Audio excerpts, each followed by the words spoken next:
One of the things that business owners forget a lot is to prepare for their own retirement. Hi, my name's Nick Palavita, and today I'm with a very special guest, a certified financial planner, a chartered retirement plan specialist, and president of National Pension Partners, Max Quillette. Max, tell me what you do at National Pension Partners. Well, Nick, we help successful small businesses and professionals put together retirement plans that provide them the maximum retirement benefits and big tax deductions at the same time. Well, how do you do this? Well, we get on an internet conferencing system with the client. We review their goals, what they want to accomplish, and then put together strategies to help them in implementing a retirement plan that benefits them, not everybody else. Well, that sounds really good, but how much does this cost? Well, it's really not bad because the first consultation is free. That allows us to go through and discover whether this strategy works for that business and for you as the business owner, and helping you maximize your retirement. Well, Max, how do we get this free appointment? It's really pretty simple, Nick. You can either go to our website below or call us at 877-252-1692, and then we can set up a time with either myself, Nick, or one of our other retirement plan specialists, another CPA or advisor in the office, to go over this with you and make sure it fits for you. Hi, my name is Lewis Haupt. I work with National Pension Partners, and I work with businesses to allow them to put the maximum away that they can for themselves and to save taxes.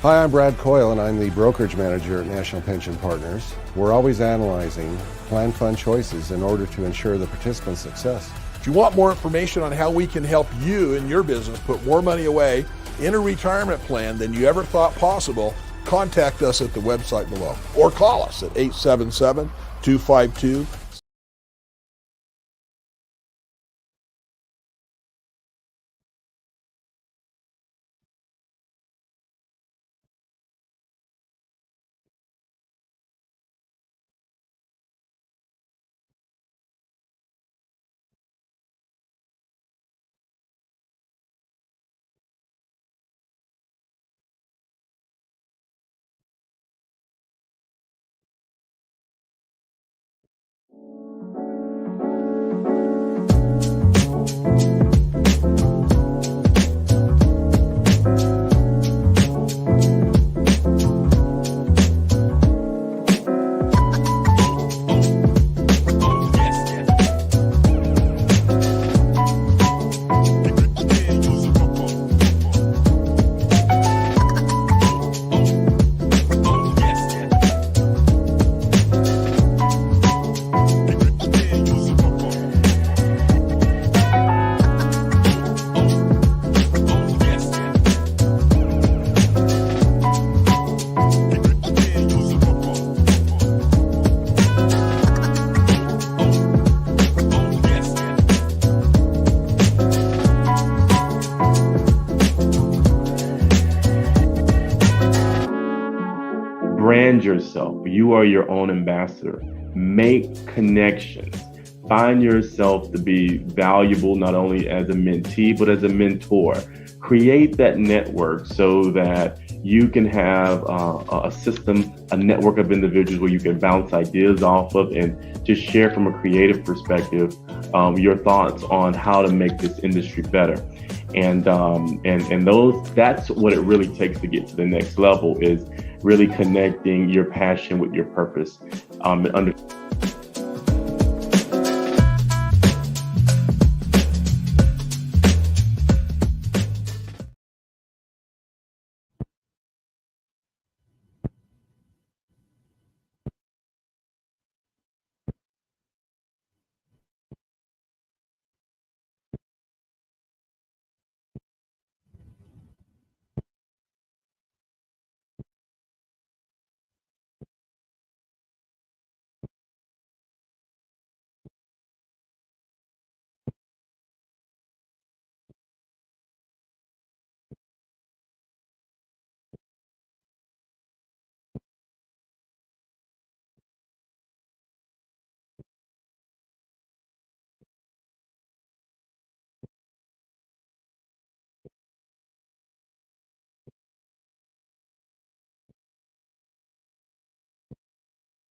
I wish somebody had been there to tell me that. Can you hear me now, Sasha?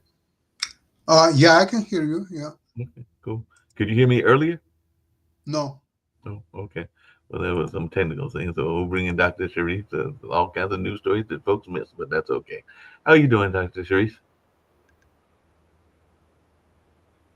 Dr. Sharif, how are you doing? Yeah, I'm fine. Thank you. Good. How are you? Doing good. Doing good. Excellent. Yeah. Yeah, there's a lot of news stories, so I'll go back over some of them later, or I may even do a report later on. But how are you fellas doing, and what are you following in the news and everything along those lines? Because, like I said, there was a lot of things that were taking place, and all along those lines. Of course, people talking about the hurricane that are going on, and the hurricane hunters that were found in Melissa is intensifying, and apparently it's hitting the Caribbean really bad. We're getting some rain here. That might have been what was impacting stuff. And Japan apparently is feeling really comfortable with Trump. So apparently they're going to gift him 250 cherry trees, and they've signed a rare earth deal and everything like that. So what is your thoughts, Sasha, about this relationship between Japan and China and the U.S.? I'm not following this particular relationship. It's a part of his trip to the Asia, and there were, in my opinion, if I'm not mistaken, there were frictions between the U.S. and Japan about the tariffs. They were.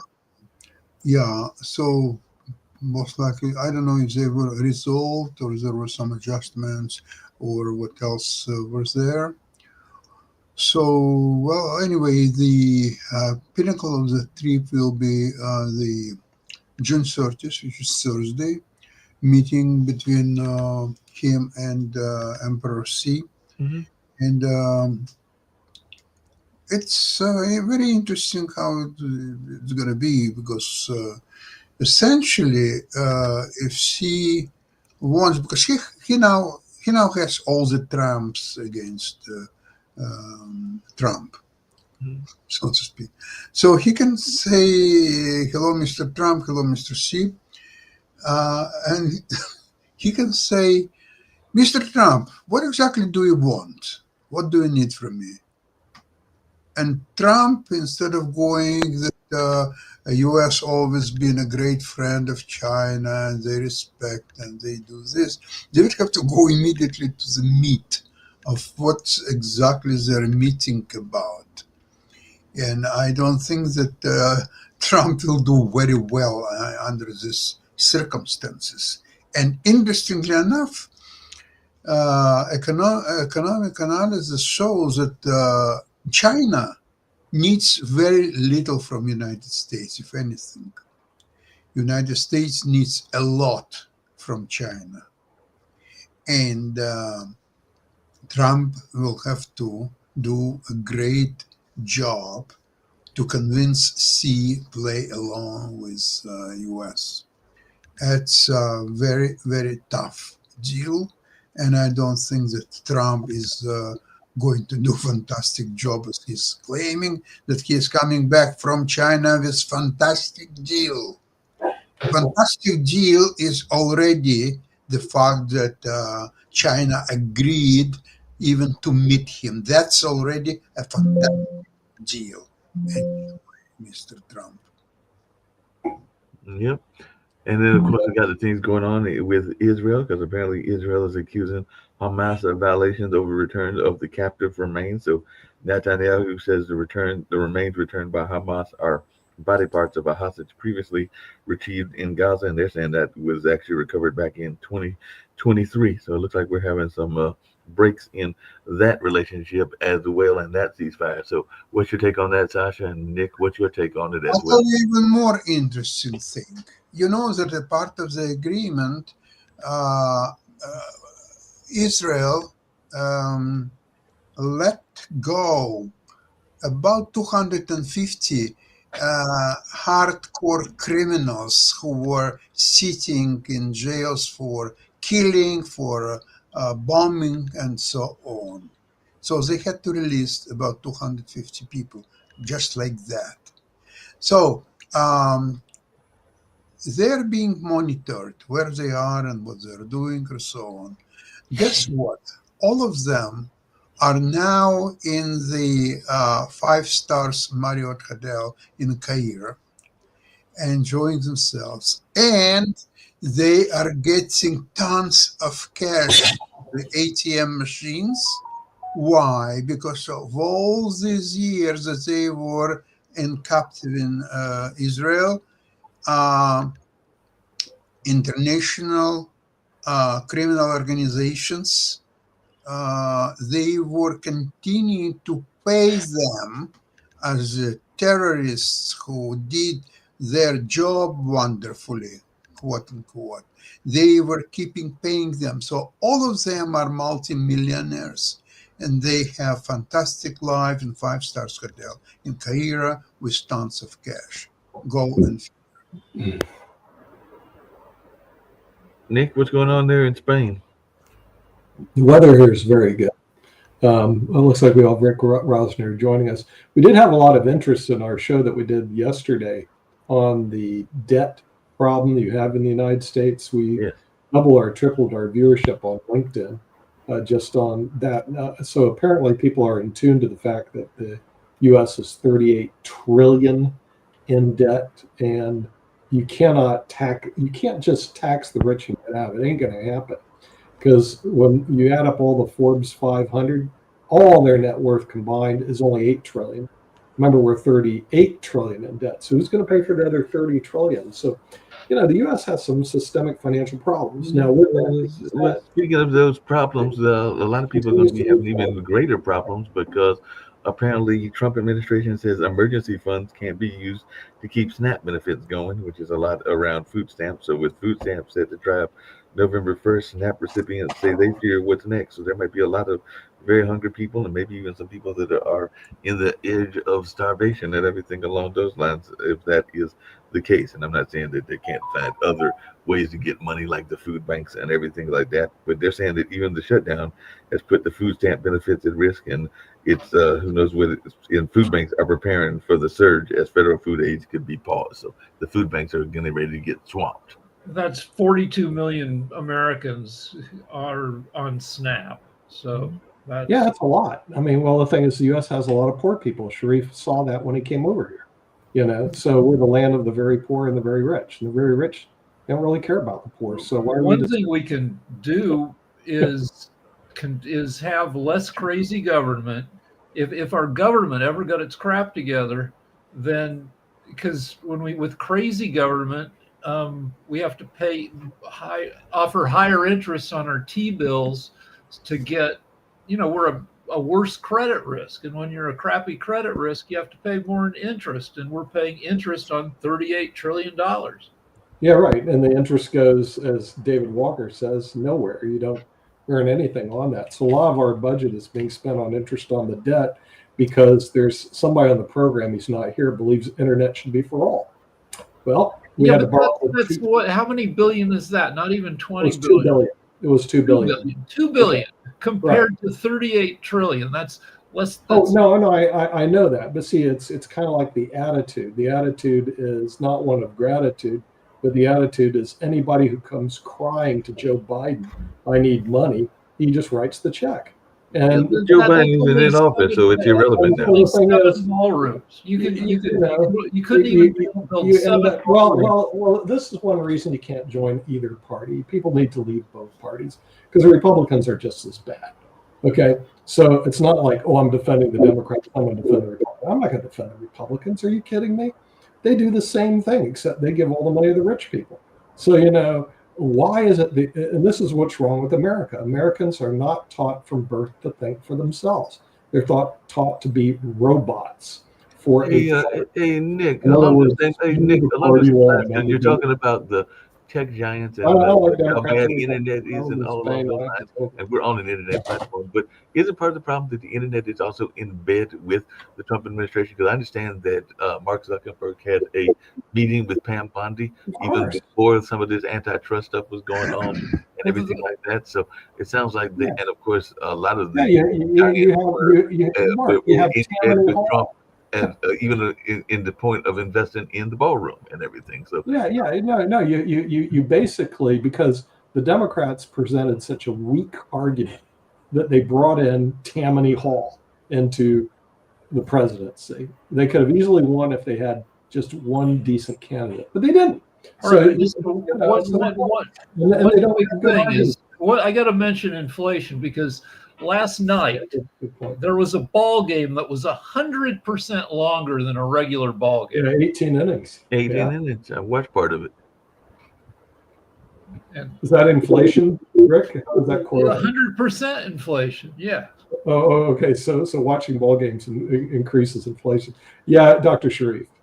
Yeah, thank you. I just want to share a few news from Asia, because Donald Trump right now in Asia Pacific. I think for US and US sustainabilities and business growth, Asia Pacific is a very, very, very important factor for US economy. First thing first, I just want to share, when I see there are a lot of homeless people in USA, it does not mean I want to say that US people are poor. No, I just care about the people. Let's say that Donald Trump visiting Malaysia, long time I live in Malaysia, and we personally have a very good relationship with Anwar Ibrahim and his wife. They are very, very good politicians. Even in Malaysia, you cannot find, it's a very big country, any single homeless people. It does not mean they are super rich, but this is the ecosystem they have. Definitely US rich people, those who have $1 trillion company, they have to think about the grassroots level community. Trust me, Malaysia compared to US, a very small country. They do not have any single, in Kuala Lumpur, you do not find any single homeless people. And good news from Asia, I'm observing Trump trip in Asia. I find that Trump will meet with Xi Jinping in South Korea as part of the border Asia trip, including Japan, Malaysia, and South Korea. In Japan, Trump received a royal welcome, and Japan plays around 550 billion investment package to US as part of trade and security discussion. That's why I request our friend and colleague, those who join in this dialogue, come up with the real information. Some point it's look like propaganda when you say Trump do not this, do it, Trump do not this, do. I'm not a big fan of Trump, but I just request bring some real information. Third, in the ASEAN front, Trump announced a trade deal with Malaysia and Cambodia through some critical note that deals do not fully tackle issues like semiconductor, transshipment, and tariff. So, which is very important. Besides that, ASEAN and China signed an upgraded free trade agreements covering digital trade, green economy, pharmaceutical, which is very important. So the deal also come up with the US increasing some tariff and some other issues. But I believe with this diplomatic tour, Trump tour in South Korea, in Malaysia, in Japan, business-wise, it will bring a lot of success for them. Besides that, when you discuss about this economic growth, tariff, and all of the things, what I understand, Trump trying to make a good business deal under the tariff and all of the things. Let's say they also make a very good deal even with Bangladesh.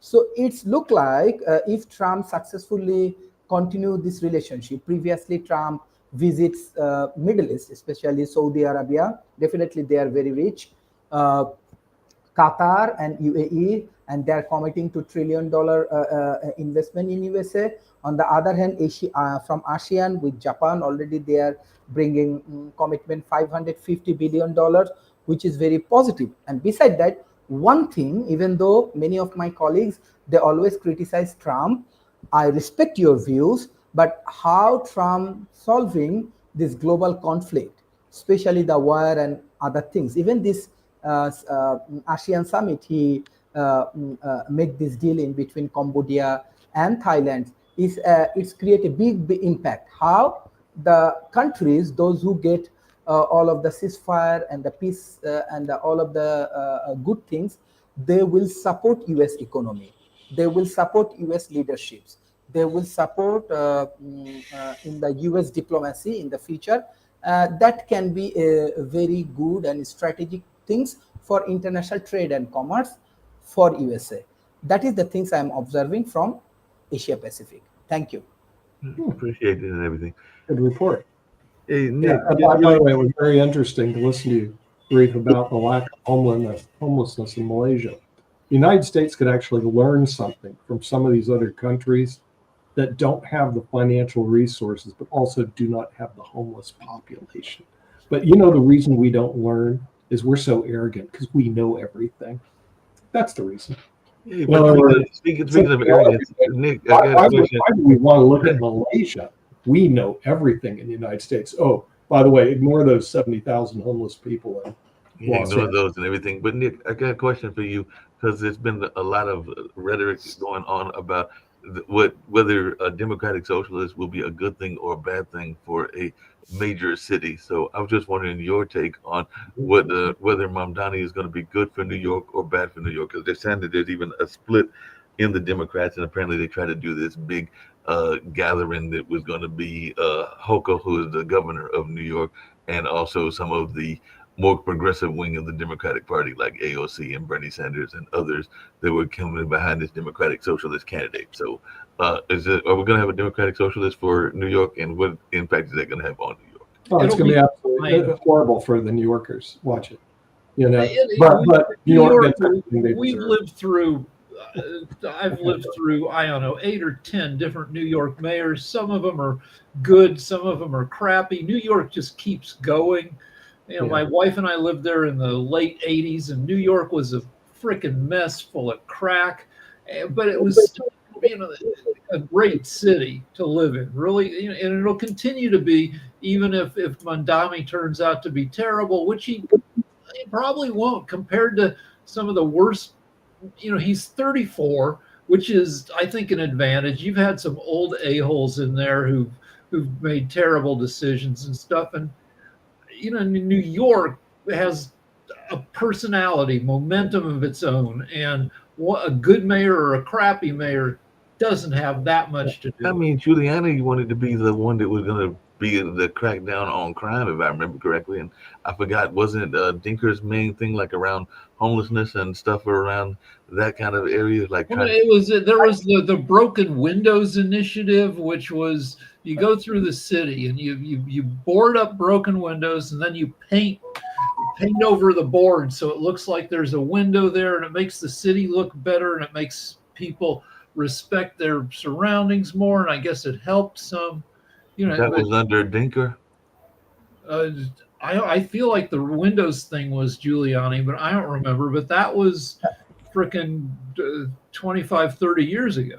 Thinking that I said Dinker, but it was one thing I just want to add for these homeless people, as I'm also helping a few of my American friends to solve these homeless related issues. Nick actually brings very important point that learn from other communities, learn for other countries. If you see Malaysia, I can remember I have many famous scholar. They are my friend, Ainul Jarian, Noor Farida. They are rector or vice chancellor of International Islamic University. They said, look, in 1980s, we do not have even electricity. What you see, so much of developments and everything, we get it. I said, so how you improve your country? They said, we go visit Western world for higher education, we come back, we contribute for your country. Even though for these homeless people and solving these poor people issues, I can remember, you know, Islamic finance is very important and very valuable for Islamic world. So on the other hand, Bangladesh has great success with this microfinance, because all of our grassroots level peoples, how we solve this poverty, how we solve these grassroots level problems with this microfinance. So what Malaysia do, they actually invite microfinance institute in Malaysia, and they have Islamic finance, and they integrated this process, and they bring the new financial solution for the poor people. And from there, they produce a lot of entrepreneurs in this grassroots level area and everything, and they reduce poverty. The same way right now, I'm actually working with G7 and some other OIC members, and I'm providing this climate finance and Islamic finance. Definitely, climate finance come from many large corporations and financial institutions of USA. On the other hand, Islamic finance also very strong. So if this kind of two things, not we should not only looking for Western world, even from our grassroots level or from our own economy, we have our strength. When these things we work together, we can solve this thing. The same way, I advise few of my friends in California, why don't you introduce this process for your like homeless people, and we call it zakat in Islam. Like we have 7.5% income, and we share these things for the poor people. So this way we are actually reducing the poverty and all other things. I can understand that there are a lot of Islamophobia, there are a lot of terrorism and many more things, but every religion, even Jewish religion, has good things. Christianity has good things, Hindu has good things, Buddha has good things. Even though just not create this propaganda and everything, introduce all of the good things for your country and solve the complex problem. That is my request, and I'm trying to help. My capacity is very small with one of the CEO. Her name is Christina.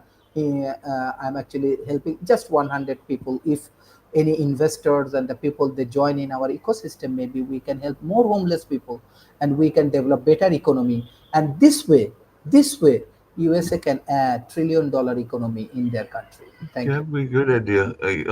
Nick and Sharif, apparently City Limits, which is a New York magazine, is saying that that homeless issue could be the real test of the new mayor and everything like that, whether it is Mamdani or whether it's Cuomo or whoever it might be.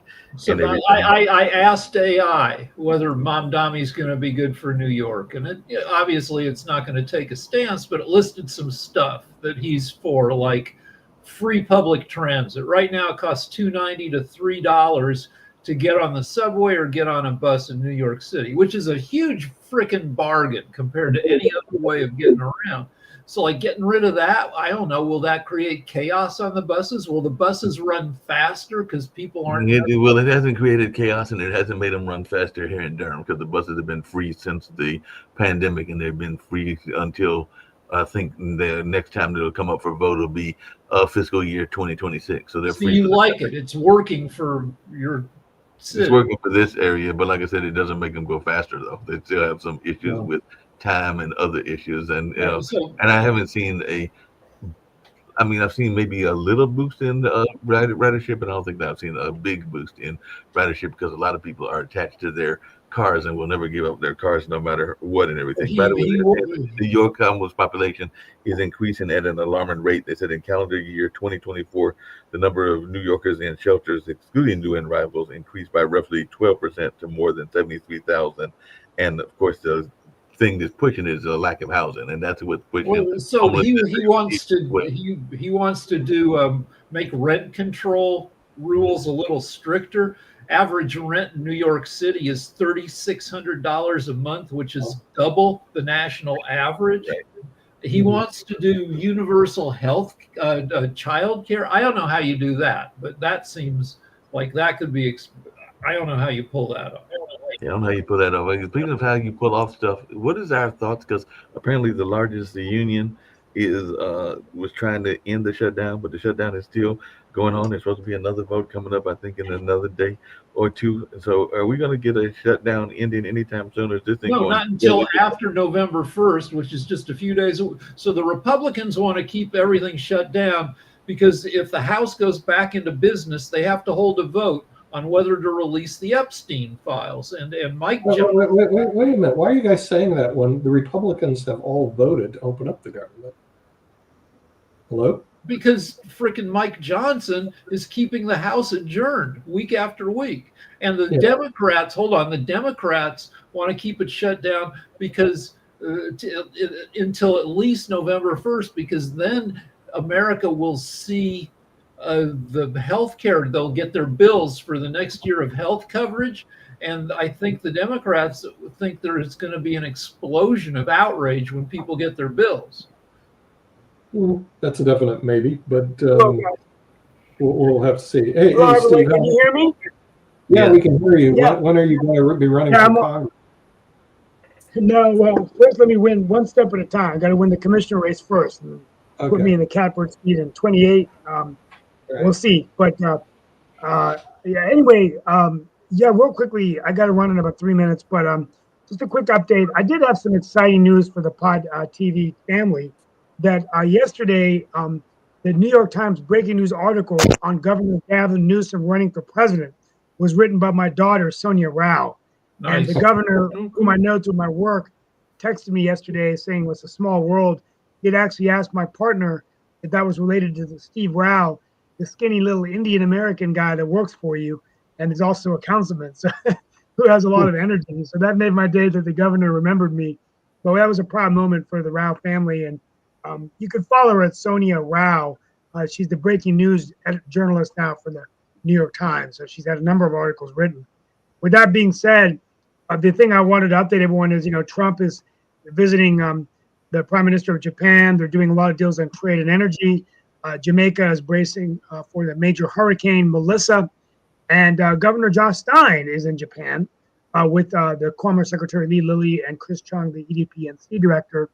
And everyone's scared now about SNAP running out. My wife this morning said that she's concerned about, rioting and looting in the stores because Medicaid and food, a lot of aid is leaving.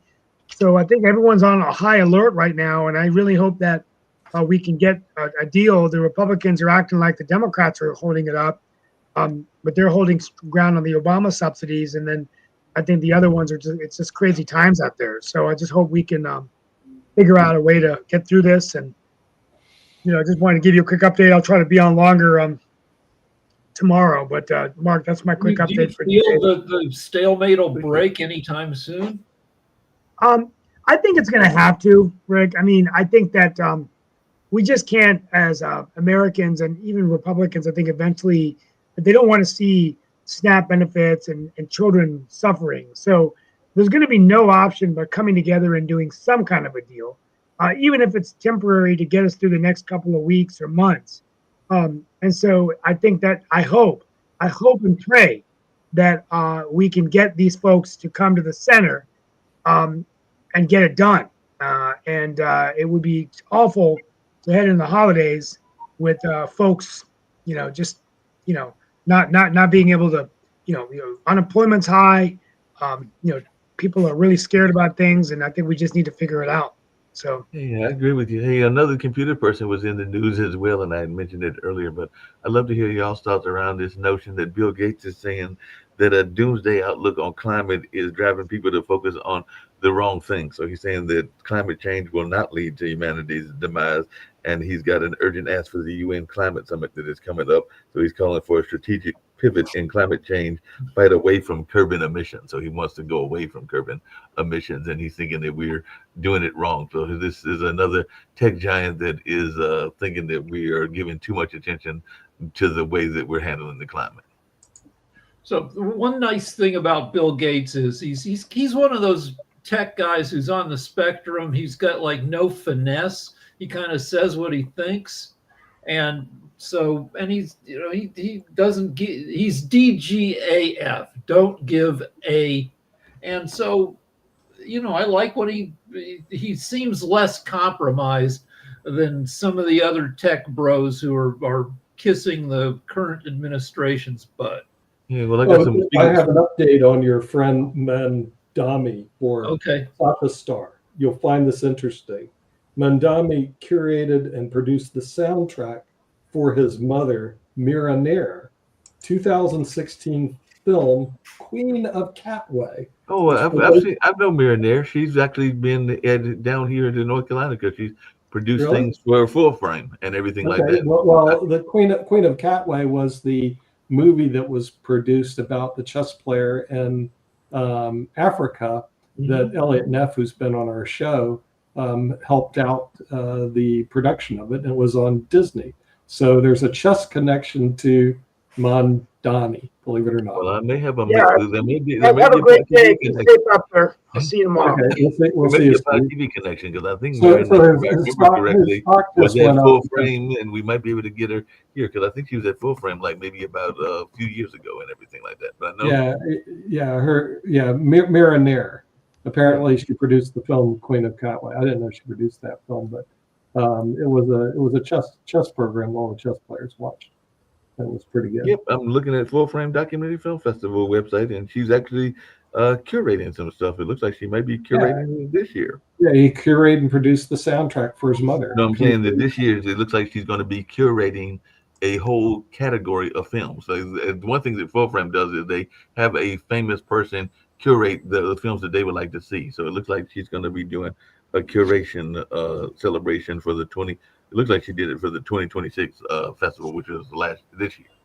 No, that's next year. This coming year, she's going to be doing some work with the festival. So I'm actually on the selection committee, so I'll find out more about that, and maybe we'll get her here on Pod TV. Yeah, that would be good. You know, we could. She's got some apparently she's got some Full Frame ties, which is like the Sundance of documentary filmmaking and all along those lines. So we'll have to reach out to her and see if we can get her here on the network. Yeah, so Mandami, my thinking is that the jury is out yet. He's never run a city before, or frankly run anything. So he can write a blank check as to see what he does. You know, who knows what he's going to do. He could do really well, he could do really poorly. You know, he has no track record to say, yeah, he's going to be very successful or he's going to be Well, speaking of track records, the one thing that has been having a bad track record is ICE. And apparently the Trump administration is planning a shakeup at ICE amid frustrations over lagging immigration arrests. So they're feeling that they're not having enough arrests. And I don't know if y'all been watching it, but there are commercials that are airing. There's even something I think aired during the baseball game, during the World Series, either 1, 2, or 3, and definitely during the division playoffs and everything, where you literally can be an ICE agent. So Sasha, you can go become an ICE agent and everything like that. So they were literally recruiting people to go to work for ICE in these commercials. So, Jacoby, are you gonna apply? No. Why not? Serve the country, Jacoby. He quickly said. Just to point out Don't you like serving your country, Jacoby? Okay. Can I talk now? So point out what they should have done is actually given the teachers the actual benefits that they're giving ICE, but they're not doing that because cruelty and uneducation is what this administration is about. So they're trying to recruit anybody and everybody from ICE. They're not really even doing background checks on a lot of different people. It's a poorly run situation, and they're desperate to do Stephen Miller's wet dream of trying to deport anybody brown. And it's sad, and that's just the reality that we are. And I would not work for ICE, especially up under this administration, because of what the directions ICE are put up under by this administration. Other administrations would have been a possibility because, hey, look, they're actually trying to do something. This one, they're just attacking brown people, and that's just it's bad. It's just really bad.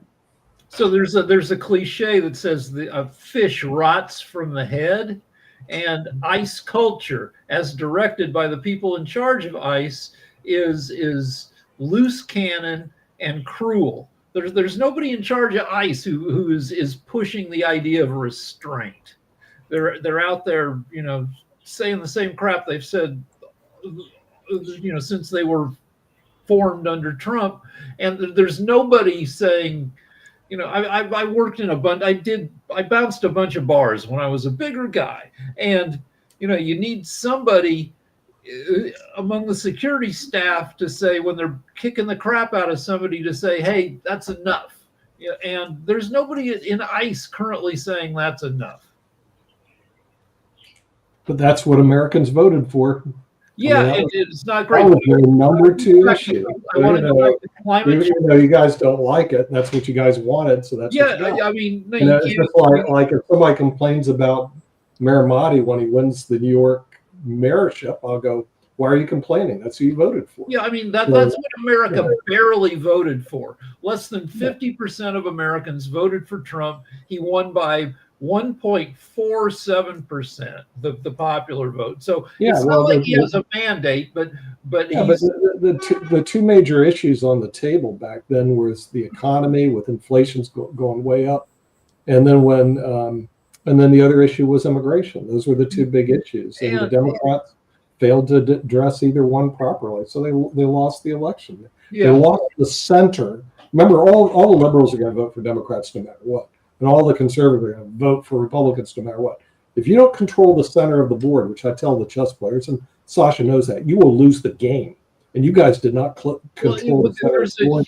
You lost the game. There's a huge paradox where more and more people are call themselves independents. They're disgusted with both parties, and so half of Americans are now independents, with only a quarter of Americans being Republican, another quarter being Democrat. But there are no politicians in the center because of the way our system works. Yeah. It's The other thing we should discuss. You're talking about chess and everything like that when it came to Marinere. I think the other film that she was known for, which is even Toby and others that are watching probably know this one more than they would know the chess film, is Mississippi Mazzala, because she also did that film as well, which was actually a big time hit and all along those lines. So yeah, she's been in the film game for a number of years. Can we and she also did Monsoon Wedding. Well, let's bring her on, Mark. I mean, the thing is, it sounds Queen of Catway. I'm there. So yeah, go Can we on. talk about climate change again for a sec? One reason to be optimistic about climate change, that it's going to be bad, but it won't be that bad, is that younger generations do not know how to hook up with each other and have kids. Everybody is stuck on their phone. They don't know how to talk to people. We've got a worldwide baby shortage, which is great for climate change, because if we hit peak humanity in the 2050s instead of in the 2080s with 10 or 11 billion, if we hit it and stay under 10 billion, that's fewer people making pollution. And if we can figure out how to stop AI from, just burning up a huge amount of fuel, then we can maybe beat climate change. Yeah, well, we also should talk about rent control in New York, because there's some different arguments about that. Number one, of course, if you're living in a rent place and you're paying rent, you don't want your rent to go up. So if the government says, no, your rent doesn't go up, you get to stay there. But then there's another problem. Somebody wants to move into New York, they can't, because you've got all these other people that are sitting on rent-controlled properties. It's a little bit challenging to say, hey, rent control is just wonderful, even though I do not like landlords. It's just, it's problematic. Why would you have rent control is my question. Well, because New York rent is $3,600 a month. So we play all sorts of games where somebody who's in a rent control apartment will sublet that. You have old ladies who are paying $700 a month. The problem I don't know why this is a big problem. Go to Kansas. Nick, they have internet for all. Go to Kansas. Nick, what you're saying, and you started out with New York because you pointed to that. Well, that's one of his you have to realize. Hold on. You have to realize that rent for everyone in every city goes up, and it is expensive for everyone in those cities. You're speaking from a plateau and not really listening to the fact that, for example, when you say, oh, just move to Kansas. Well, what about the people in Kansas who are struggling at the rent level that they are, but the rent is going up and the mortgage is going up? Where do they move to? Because you have people that are coming in that are going to push up the rent for them. Then, well, they'll just move to Tennessee. Oh, well, what about the people in Tennessee who are struggling right now at their rent level, and the rent is going up and it's just getting more expensive for them? Everywhere is more expensive. That means you need to build more housing. Even in this area, mortgages and rent are going up due to taxes, due to inflation, due to just everything around is becoming less affordable. So Right. when you just say just move, that doesn't do anything. Yeah, that's what capitalism is all about. You know, you can't afford it. Where you're talking you from. leave. You don't sit there and whine to the government. Going on. Not everybody can afford to move though. So what do you do with those that don't have your resources? Mark, but his position of privilege allows him to move Correct. to Spain or to buy another home or to just bounce around from country to country. Hey, you know, you're right. You're right. The majority of people cannot do that.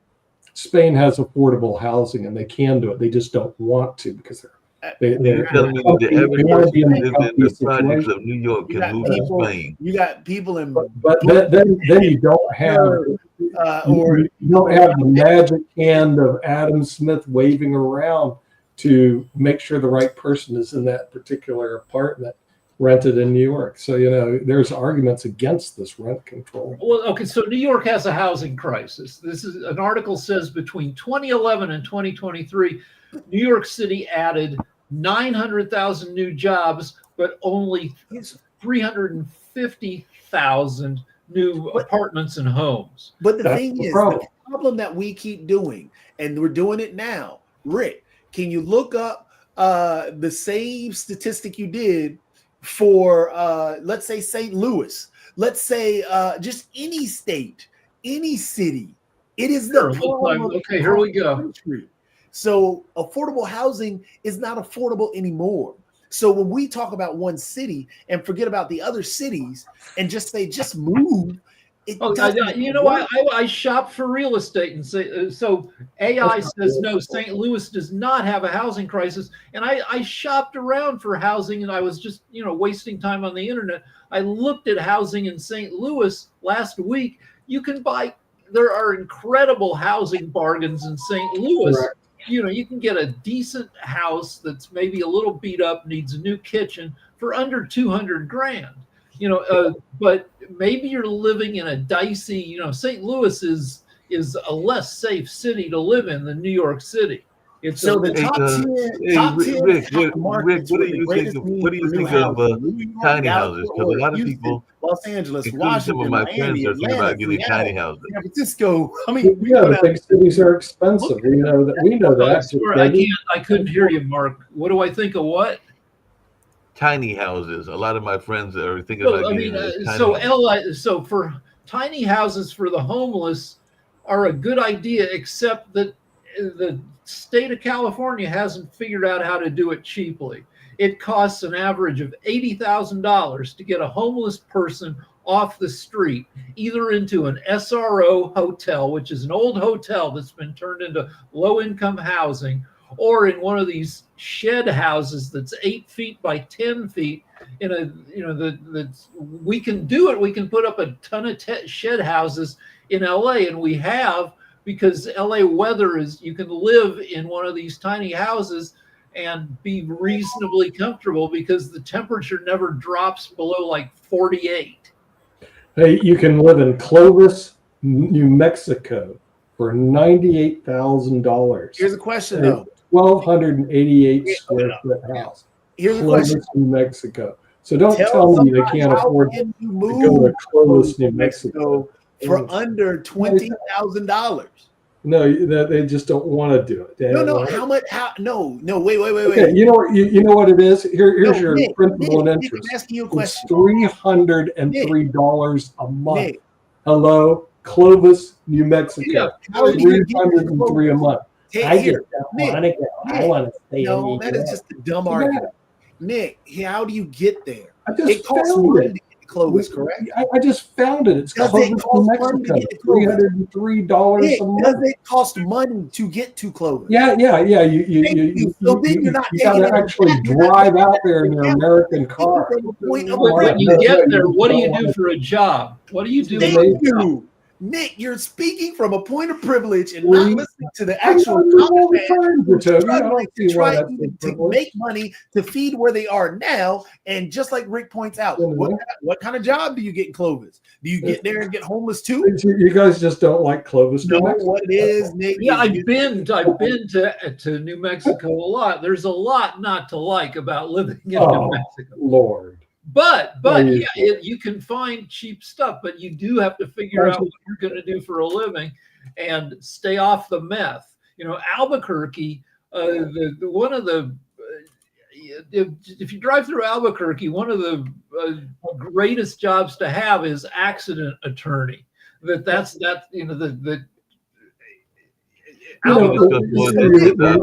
need to have a real estate course. Because the thing is, you should instantaneously be able to find places off the internet. They're very reasonable. Here's one near Montgomery, Alabama. This is a 1,900 square foot home for $99,000 just at the market. Oh my Lord, are you kidding me? Don't cry about this rent control. Oh my Lord, $309. All right, so I looked it up. Here's what you do in Clovis. Here's what you do. You move to Clovis, you get one of those cheap houses, and you open up a daycare. There's a need. That's what people are doing in frickin' Clovis. Okay. So also Montgomery, a 1,900 square foot home for $309 a month. Okay. Montgomery, the problem is you want the government to solve your problem. The problem is you're speaking you need to solve your problem. Either you got to make more money or you move. Just saying, hey, just move. The problem is yours. It's not the problem of the government. Your problem. The problem is the fact that you're speaking from a position of privilege, talking down to people, not actually listening to what the issues are. And I've got another idea. There are a ton of places. Laredo, Texas. I found houses in Laredo, Texas for $9 a square foot. Of course, they're in terrible shape, and like some of them look. What you do is you move to Laredo, you buy a crap house for $3,000. I've done that before. Flip it. You made a lot of money buying those houses. You guys don't like fixing them up.